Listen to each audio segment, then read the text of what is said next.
আপনি কি কখনো গভীর রাতে আকাশের দিকে তাকিয়ে ভেবেছেন এই বিশাল পৃথিবীটা কি সত্যিই বাস্তব? আমরা যাকে ছুঁয়ে দেখি, যাকে অনুভব করি, যাকে জীবন বলে বিশ্বাস করি, সবকিছু যদি হয় একটা নিখুঁত সাজানো মায়া। হাজার বছর আগে প্রাচীন দার্শনিকরা বলেছিলেন এই জগৎ চূড়ান্ত সত্য নয়। হিন্দু দর্শনে বলা হয় মায়া এক অদৃশ্য শক্তি যা আমাদের আসল সত্য থেকে দূরে রাখে। আমরা যা দেখছি তা শুধু এক আচ্ছাদন, একটা পর্দা যার আড়ালে লুকিয়ে আছে অন্য বাস্তবতা।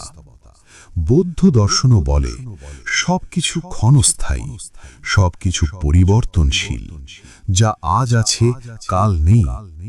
তাহলে কি আমরা আসলে বিভ্রমের মধ্যেই বাস করছি? 1999 সালে মুক্তি পাওয়া সিনেমা দ্য ম্যাট্রিক্স বিশ্বকে এক অদ্ভুত প্রশ্নের সামনে দাঁড় করিয়েছিল।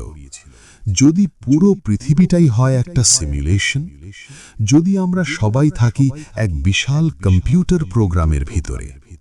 আজকের কিছু বিজ্ঞানীও একই প্রশ্ন তুলছেন।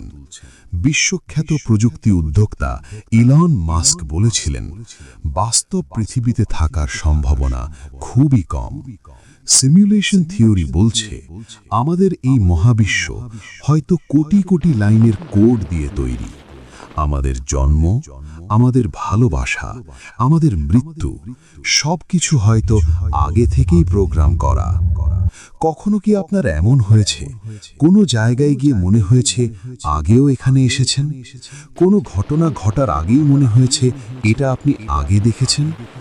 ডেজা ভু হয়তো সেটাই সিস্টেমের ছোট্ট একটা গ্লিচ, হয়তো বাস্তবতার প্রোগ্রামে সামান্য ত্রুটি।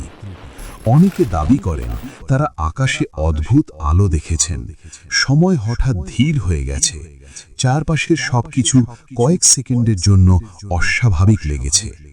এগুলো কি শুধুই কল্পনা, নাকি মায়া জালের ফাঁক দিয়ে আসা কোনো সংকেত? ভাবুন তো, যদি আমরা সত্যিই এক সিমুলেশনের মধ্যে থাকি, তাহলে কে চালাচ্ছে এই সিস্টেম? কোথায় সেই বাস্তব পৃথিবী? আমরা কি কারো পরীক্ষার অংশ, নাকি কোনো উন্নত সভ্যতার বিনোদন? হয়তো আমরা ভাবছি আমরাই আমাদের জীবন নিয়ন্ত্রণ করছি, কিন্তু যদি সত্যি হয় আমাদের প্রতিটি সিদ্ধান্ত আগেই নির্ধারিত।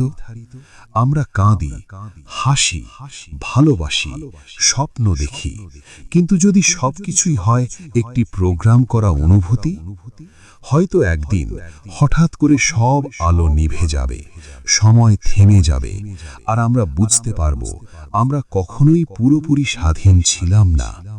হয়তো আমরা বন্দী এক বিশাল অদৃশ্য মায়া জালে, আর সেই জালের বাইরে আছে আরেকটি বাস্তবতা। আর যদি কখনো আপনার চারপাশ হঠাৎ অদ্ভুত লাগে, সময় যেন থমকে দাঁড়ায়, অথবা মনে হয় সবকিছু একটু বদলে গেছে, তাহলে থেমে ভাববেন, হয়তো আপনি এক মুহূর্তের জন্য মায়া জালের আড়ালটা দেখতে পেয়েছিলেন।